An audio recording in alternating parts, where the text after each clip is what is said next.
తెలియజేస్తున్నాను. ఏ రాష్ట్రమైనా అభివృద్ధి జరగాలంటే, ఏ దేశమైనా అభివృద్ధి జరగాలంటే పరిశ్రమలు రావాలి. పరిశ్రమలు వస్తే రాష్ట్రానికి ఆదాయం వస్తుంది. ఆదాయం వస్తే ఆ ఆదాయాన్ని పేదవాడికి, సంక్షేమానికి, అభివృద్ధికి ఇవ్వడానికి అవకాశాలు ఉంటాయి. దుర్మార్గుడు 5 సంవత్సరాలు ఈ రాష్ట్రంలో ఒక్క పరిశ్రమ అంటే ఒక్క పరిశ్రమ తేలేదు. ఉన్న పరిశ్రమల్ని పూర్తిగా ఈ రాష్ట్రం నుంచి వెళ్ళగొట్టే కార్యక్రమాలు చేశారు. మీరు, నేను అందరం ఎన్డీఏ పార్టీలు ఎలక్షన్లలో మాటిచ్చాం, రేపు మాకు అధికారాన్ని ఇవ్వండి, అందులో మన యువనేత ఈ రాష్ట్రమంతా తిరిగి యువతలకి చైతన్యపరిచి రేపు మా ప్రభుత్వం వస్తే ఈ రాష్ట్రానికి పరిశ్రమలు తెస్తాం, 20 లక్షల మందికి ఉద్యోగాలు ఇస్తామని బల్లగుద్ది మనందరం చెప్పాం. ప్రజల ఆశీర్వాదంతో అధికారంలోకి వచ్చాం.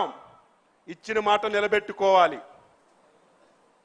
20 లక్షల ఉద్యోగాలు ఇవ్వాలంటే పరిశ్రమలు రావాలి.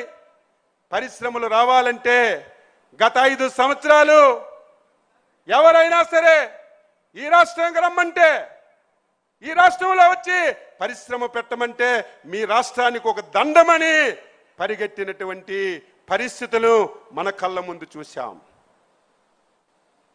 మళ్ళీ ఈ రాష్ట్రంలో పరిశ్రమలు తీసుకురాగలమా, మళ్ళీ 20 లక్షల ఉద్యోగాలు ఇవ్వగలమని నేను కూడా ఆందోళన చెందాను. అయితే ఈ రాష్ట్రం అదృష్టం, సమర్థవంతమైన నాయకుడు, ఈ రాష్ట్రానికి ఒక brand ambassador CBN Chandrababu Naidu గారు అని చెప్పి మీ అందరికీ తెలియజేస్తున్నాను. దానికి తోడు యువకుడు, విద్యావంతుడు, దేశ ప్రపంచాల్లో అన్ని విషయాలు తెలిసినటువంటి నారా లోకేష్ బాబు గారి యొక్క సహకారం, పవన్ కళ్యాణ్ గారి యొక్క తోడ్పాటు, ఈ 24 మాసాలు ప్రతి ఒక్కరం మాట్లాడాలి. ఈ దేశంలో, ప్రపంచంలో ఎన్నో రాష్ట్రాలు ఏర్పడ్డాయి. స్వతంత్ర భారతదేశంలో ఎన్నో రాష్ట్రాలు ఉన్నాయి. కానీ 24 మాసాల్లో 24 లక్షల కోట్లు ఈ రాష్ట్రానికి పెట్టుబడి తెచ్చి 24 లక్షల మందికి ఉద్యోగ, ఉపాధి అవకాశాలు వచ్చే విధంగా చేశారంటే దానికి కర్మ, కర్త, క్రియ మన నాయకుడు చంద్రబాబు నాయుడు గారని ఈ సందర్భంగా మీ అందరికీ తెలియజేస్తున్నాను. ఈరోజు మనందరం అప్రమత్తంగా ఉండాలి. సమయం లేదు, చాలా విషయాలు చెప్పాలి, కానీ సమయం మనందరం చూసుకోవాల్సినటువంటి అవసరం ఉంది. కాబట్టి కొన్ని విషయాలే మీ అందరితో చెప్తున్నాను.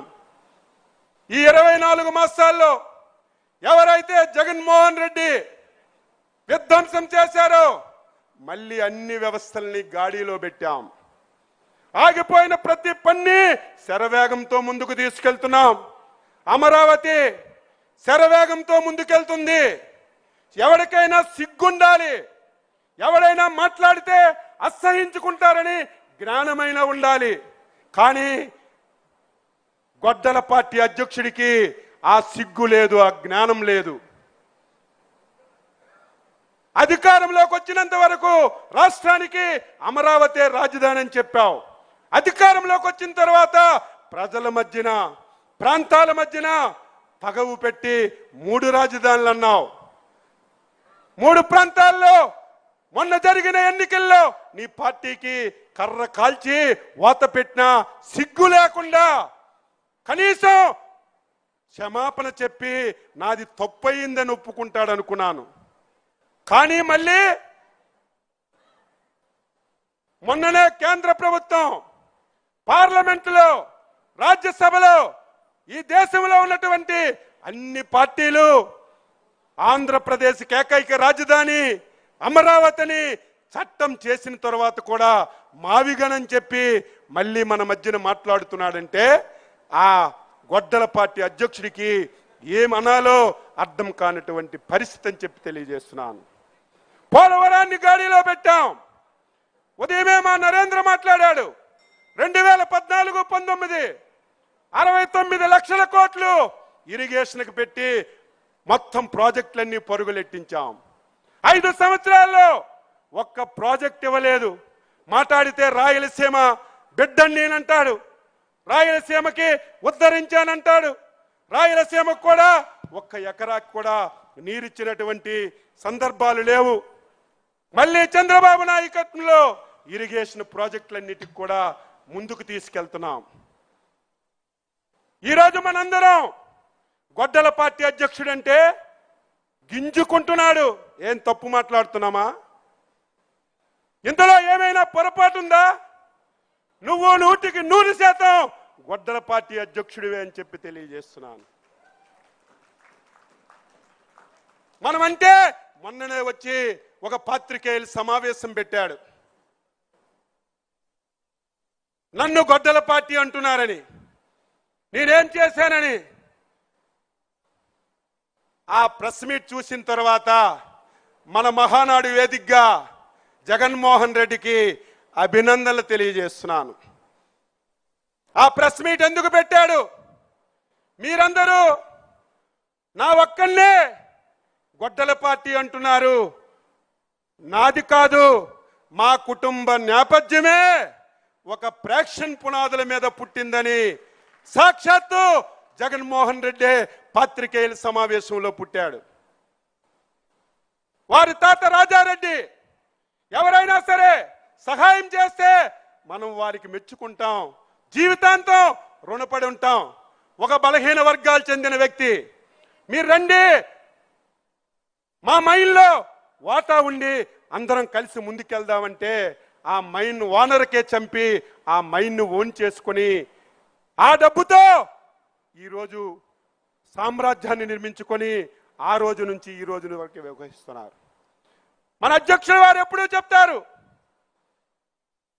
ఇది ఒక ప్రేక్షణ కుటుంబం. చాలా అజాగ్రత్తగా మనం ఉండాలి. అజాగ్రత్తతో ఉంటే చాలా పొరపాటు జరుగుతుంది. వాళ్ళ తాత రాజారెడ్డి వేట కొడవలతో స్టార్ట్ చేశాడు, తండ్రి కత్తులతో స్టార్ట్ చేశాడు. ఈయన వచ్చేసరికి గొడ్డలతో రాజకీయం చేసి ఈ రాష్ట్రాన్ని మొత్తం నాశనం చేయడానికి ఒక కంకణం కట్టుకొని పనిచేస్తున్నాడు. మాట్లాడితే అబద్ధాలు. నిన్న ఈరోజు పవిత్రమైనటువంటి మహానాడు జరుపుకుంటే నిన్నే ఒక సమావేశం పెట్టాడు. నిన్న మీ ఎమ్మెల్యేలు ఎమ్మెల్సీలు విద్యాశాఖ కార్యాలయంకి వెళ్ళి డిఎస్సిలో అవినీతి జరిగిపోయిందని సిగ్గుందా, లజ్జుందా? మాట్లాడే నైతిక హక్కు నీకుందా? 5 సంవత్సరాల అధికారంలో ఉండి ఒక్క ఉపాధ్యాయు పోస్టు కూడా నువ్వు తీయకపోతే, మా యువనాయకుడు అధికారంలోకి వస్తే మొదటి డిఎస్సి పెట్టి నేను ఉద్యోగాలు ఇస్తానని ఒక మాటిచ్చి మీరు కక్షగట్టి ఆ నోటిఫికేషన్ ముందుకెళ్లకుండా 100 కోట్లు కేసులు కోర్టులో వేస్తే కోర్టులన్నీ క్లియర్ చేసి డిఎస్సిని పారదర్శకంగా చేసి ఉద్యోగాలు ఇచ్చాం. పోనీ ఏదైనా తప్పు జరిగిందంటే ఎప్పుడు అడగాలి? పరీక్ష జరిగినప్పుడు అడగాలి. ఉద్యోగ పత్రాలు ఇప్పుడే జరగాలి. దొంగల పడిన 6 మాసాలకి కుక్కల మొరిగినట్టుగా ప్రజా సమక్షంలో వాళ్ళకి మనం ఉద్యోగ పత్రాలు ఇచ్చి వాళ్ళు పాఠశాలలో జాయిన్ అయ్యి వారు బ్రహ్మాండంగా చదువు చెప్పుకునే సంవత్సరం తర్వాత గొడ్డల పార్టీ బాగా ఎక్కింది కాబట్టి దీన్ని డైవర్ట్ చేయాలి. డైవర్ట్ చేయాలంటే అచ్చెన్నాయుడు మీదో ఎక్స్ మీదో వై మీదో విమర్శ చేస్తే ఎక్కదని మన జాతీయ పార్టీ వర్కింగ్ ప్రెసిడెంట్ మీద ఈరోజు కావాలని చెప్పి విమర్శలు చేస్తున్నారు. దీన్ని మనందరం కూడా తిప్పి కొట్టాలని చెప్పి తెలియజేస్తున్నాను. నిన్న ఒక బుక్ రిలీజ్ చేశాడు.